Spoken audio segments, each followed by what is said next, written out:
안녕하십니까, 노선호입니다. 6월 12일 목요일 저녁입니다. 목요일 주식시장 정리를 해보고요. 또 금요일 투자 전략을 세워보는 시간을 갖도록 하겠습니다. 오늘은 좀 피곤한 것 같아요. 주식시장의 움직임도 그렇고 뭐랄까, 일단 변동성이 오랜만에 컸죠. 특히나 좀 하방으로. 막판에 낙폭을 그래도 줄였다는 부분은 다행인 것 같고요. 그러니까 여러분들이 이 방송을 들으시는 분들이 주식 투자 경력이 어느 정도 되시는지는 다양하겠지만 매월 두 번째 주 목요일은 옵션 만기일이에요. 그리고 3개월에 한 번씩 3, 6, 9, 12월 두 번째 주 목요일은 내마녀의 날이에요. 예전에는 선물 옵션 동시 만기일이라고 새마녀의 날이었는데 요즘에는 더 늘어가지고요. 주가지수 선물, 주가지수 옵션, 개별 주식 옵션, 개별 주식 선물 이렇게 네 가지의 선물 옵션이 동시에 만기되는 날입니다. 그러다 보니까 좀 변동성이 확대되는 그런 날이고요. 특히 이제 오늘처럼 오후장에 좀 변동성이 좀 커지는 경향이 많습니다. 그래서 보통은 이제 안 좋은 경우가 더 많기 때문에 내 마녀의 날이라고 요즘에는 이제 많이 칭합니다. 예전에는 새 마녀의 날이었는데 요즘에는 한 가지가 더 추가돼서 내 마녀의 날이라고 합니다. 그래서 주식 투자를 좀 처음 해보시는 분들은 현기증 나시겠지만 매 3, 6, 9, 12월 둘째 주 목요일은 항상 오늘처럼 각오를 좀 하셔야 되고요. 그래서 저는 항상 말씀을 드려요. 그냥 이런 날은 지켜보시라. 만기일은 우리가 어떻게 할 수가 없는 날이에요. 메이저들이 자기들끼리 선물과 옵션 시장에서 수익 극대화를 위해서 정말 머리 싸매고 하는 날입니다. 그래서 개인 투자자들이 뭘 할 수는 없는 날이에요. 정말 수익 상승을 주면은 매도를 하는 거고요. 오늘 장중처럼 좀 낙폭을 키운다면은 할 수 있으면 이제 분할 매수하는 거죠. 그래서 만기일 변동성은 보통 시황이랑 좀 상관없이 움직이거든요. 그래서 오늘 같은 경우도 이제 어떻게 보면 미국 시장이 하락을 했어요. 그래서 그런 영향을 받았으나 또 회복을 했단 말이에요. 분봉 잠깐 보시면요. 미국 시장이 하락을 했는데 오전에 또 회복을 했단 말이에요. 그러면 이제 미국 시장은 끝난 건데 오후장에 갑자기 급락을 해요. 사실 오늘 오후장에 갑자기 급락을 합니다. 그럼 중국 시장을 한번 볼까요? 중국 시장이 빠지긴 했어요. 중국 시장도 오후장 들어서 갑자기 빠지긴 했어요. 1시부터. 이렇게 빠졌죠. 중국 시장이 빠졌어요. 그런 영향을 이제 우리 시장도 받았다. 그렇게 볼 수 있겠는데 오늘이 선물 옵션 동시 만기 내 마녀의 날이기 때문에 막판에 우리는 이렇게 낙폭을 줄일 수 있었다는 거예요. 중국 시장은 빠지는데. 그래서 오늘의 항상 이런 만기일 오후장은 시황과 상관없이 움직입니다. 선물 옵션에서의 수익 극대화를 위해서 움직이는 그런 날이라는 걸 여러분들이 염두를 해주셔야 되고요. 이런 부분들은 그러니까 시황과 상관없이 오히려 지금 조금 더 올랐다고 볼 수 있거든요. 그렇게 본다면은 내일 아침에 좀 빠질 수 있어요. 그래서 내일 아침에 좀 빠진다면 그때는 또 한 번 정도 또 살 수 있는 기회가 아닐까 그렇게 생각을 합니다. 제가 지난주 사실 좀 너무 재미없게 말씀드렸어요. 이번 주 월요일도 그렇고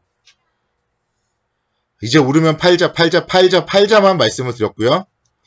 그 결과 음봉 팔 수 있었죠. 팔았다면 사는 겁니다. 가만히 갖고 있는 것보다는 고점 매도하고 저점 매수하는 게 낫잖아요. 그러니까 물론 투자하는 방법은 정말 다양해요. 장기 투자하시는 분들은 사실 이런 잔파도 흔들리면 안 되죠. 경기 회복과 함께 2,500포인트 정도 코로나만 끝나면 2,500포인트 정도까지는 상승을 할 수 있어요. 코로나가 끝나고 한 6개월, 1년이면. 경기는 회복을 할 것이고요. 그거를 보고 가야 되는 거고요. 장기 투자자들은. HTS도 열 필요가 없어요. 모바일로도 볼 필요가 없어요. 그러신 분들은 우량주를 사놓으시면 돼요.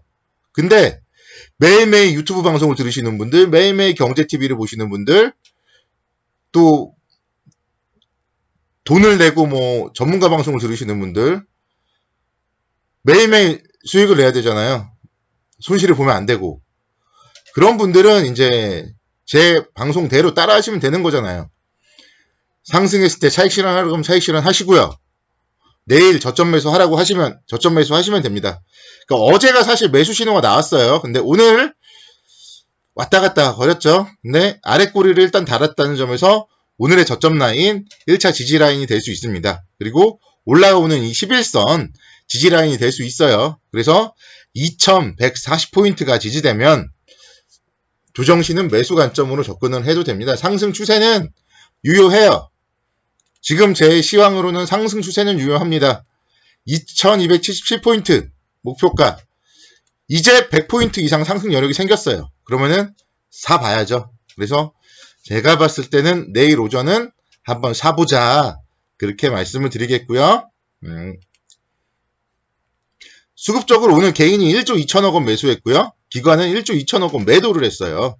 그래서 외국인들은 1200억 매도, 뭐 어쨌든 외국인 매도 크지 않고요. 기관은 프로그램 매도, 선물옵션 동시 만기일에 쏟아낸 거예요. 그렇게 본다면은 또 기관의 매수 여력이 생긴 겁니다. 기관의 매수 여력이 생겼다고 본다면 저점 매수 충분히 할 수 있다. 이렇게 말씀을 드리겠고요. 지지선 2140, 목표가 2277 기록해 두시고요. 종목들 한번 보시자고요. LG화학 제가 팔라고 했는데 월요일날 팔았는데 사실 그러니까 화수는 별 볼 일 없었잖아요. 근데 오늘 좀 뭐랄까 안타깝긴 하네요.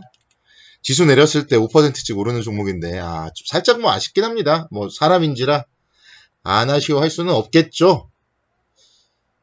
그럼에도 불구하고 뭐 다시 간다면 또 사야죠. 또 사면 되는 거예요.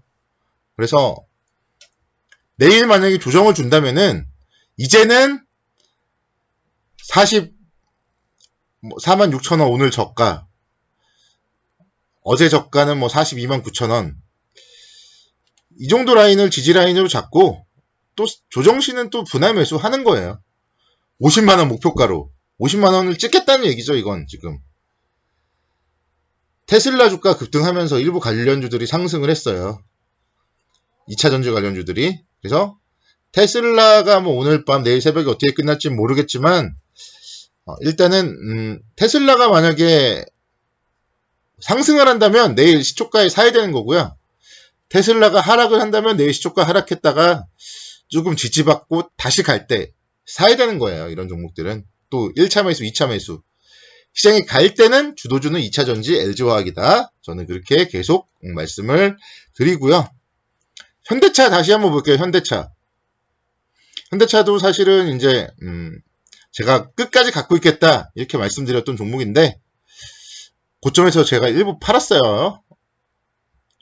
제 월요일날 얘도 좀 팔았어요. 어차피 다 팔지는 않고 이제 조금 팔았기 때문에 다시 살 수 있습니다. 그래서 내일 다시 사서 12만원 목표가 현대차 12만원까지 목표가 설정하도록 하겠습니다. 현대차도 보시면 기관이 계속 사모아요. 지금 6월 들어서 외국인이 계속 사모아요. 외국인이 매수하는 이유 분명히 있을 겁니다. 수소차 관련주들이 오늘 중소형 수소차들이 막 움직였어요. S퓨얼셀, 두산퓨얼셀 뭐 등등. 수소차 테마가 뜬다. 독일에서 수소산업 투자한다. 대표적인 수혜주는 현대차예요. 수소차랑 현대차를 검색해보세요. 현대차가 수소차에 상당히 강점이 있다는 걸 여러분들이 한번 공부해 보시면은 수소차 관련주로서 현대차 내일 충분히 매수 관점으로 접근하셔도 무리가 없겠다. 그렇게 말씀드리겠습니다. 내일 금요일 한 주 마무리 잘 하시고요. 시장 좀 뭐랄까 재미는 없었지만 다시 또 이제 매수할 수 있는 기회가 왔기 때문에 힘내시기 바라겠습니다. 감사합니다. 편안한 부분